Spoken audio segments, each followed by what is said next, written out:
Here he is, DJ 8-Ball, 1993 champion. You want to battle? You must be crazy. Hey, what's up, guys? Where have you been? Okay, it's more like, where have I been? So, I know, been a couple years, hasn't it? Okay, well, like I've said in some of my videos and posts, life happens, and yeah, life happened to me. But I'm excited to be back, and I have enough time to bring you a new video because not only have I been able to set up a new space, I also have a new toy. Check it out. Yep, Pioneer DDJ-REV7. Yes, I know it's been out for about 2 years now, but with things going on, it took some time. And now, I did try it out last year at the 2023 World DMC after party when the battle was held here in the Bay Area. However, that was only for scratching, which it passed with flying colors easily.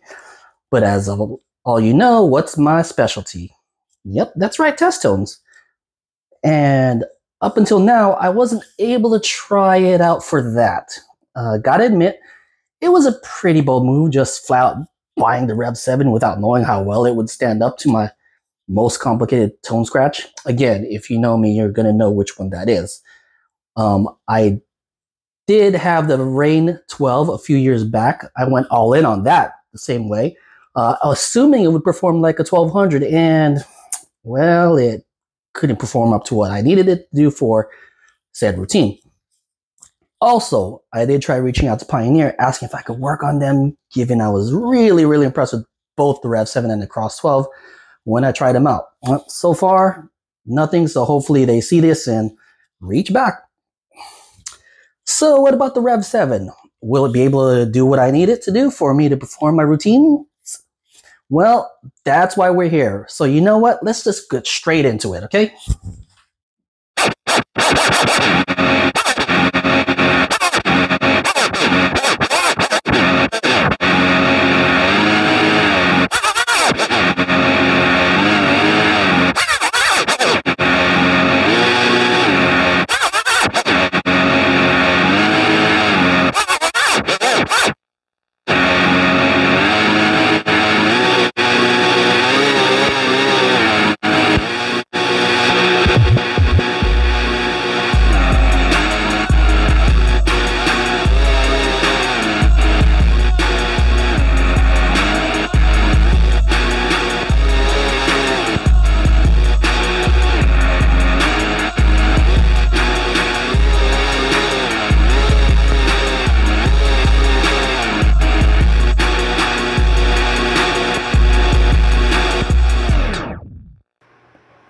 Okay, so Iron Man, pretty much not a problem. Not much to say there in terms of what needs improvement in the controller wise. Well, actually, I'm going to go into it after the next test tone, which you're going to hear in a minute. But yeah, that was pretty easy because it was nice and simple. Didn't need to have a lot of switching back and forth and not too much of the slider. So let's try the next one to test out, which will be the more complicated one.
Okay, so yeah, you know, that was a little bit sloppy, you have to admit. That's probably because there's a lot of adjustments I still need to be made coming from turntables. Originally, I did have the Rain 12s, and the Rain 12s was not able to function what I needed to have function in terms of the test tone scratching. So let's go a little bit more detail on what was going on here. So the biggest issue I'm having here is the 3345 placement. Okay, so the 3345 placement, first of all, it's left right instead of down up like it was on the original 1200s.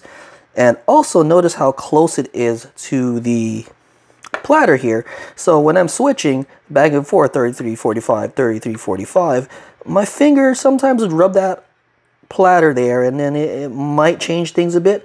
It also like throws me off in terms of like, wait, what happened? You know, wait, did something happen or not? So that's something that can definitely use some work. It's also really close to the start-stop button.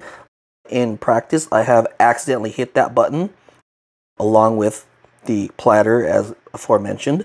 So it'd be nice if it was more oriented like a 1200 for test tone purposes and for the more complex test tones. Is there some adjustments that could be made? Sure, but muscle memory is probably what's making it a problem. You know, we'll see as the future goes on. Also, let's talk about the pitch slider and the placement. So one of the things that happened to me while I was practicing was the tempo range here. So there was a point in time, at least twice, when I slid it over because I'm sliding the pitch slider really fast, where I brushed up against a tempo range and it just completely threw off the tone. And as you know, and I hit it and it probably went to like plus 16 and plus 50 or something like that. And then I was like, oh my God, what happened? So that can be a disaster in itself during a performance, especially when you're using complex tones, pitches, and tone slides. All right. As for the slider itself, I would have liked to have seen the 0 have that little click to let you know, like, hey, it's at 0. Even in mixing, it's pretty hard to determine. I have to actually look at the screen or the platter or whatever to determine, like, I'm really at 0 because I don't want to hit the reset, which will automatically zero it out. But the problem is like, okay, well, the next song, you know, or I want to like pitch up or pitch down. If that could be fixed, that would be great. So the two biggest takeaways for me as a test tone scratcher is pitch slider 0 click, have the clicking there. All right. The tempo range button needs to be farther away. All right. So there's that. The biggest deal I'm having here is the 3345 placement. Too close to the platter, right? Fingers rub. Start-stop button, too close to 3345. And yeah, maybe place it further out. I realize that might take up more real estate. You might have to make a bigger version.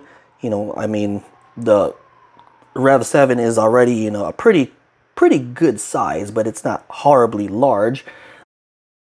But yeah, you know, there was sometimes the issue of double clicking this by accident, which brings up the digital marker. That's not really an issue. Sometimes I would look at it and be like, oh yeah, the digital marker's on, but that's not something that's going to be like, oh, that's going to be a problem. It's not that big of a deal. But the biggest deals I've already pointed out, the key things that I would like to see in, I don't know, the DJ-REV8 ball version. Okay, that's my thoughts on the DJ-REV7 for test tone scratching.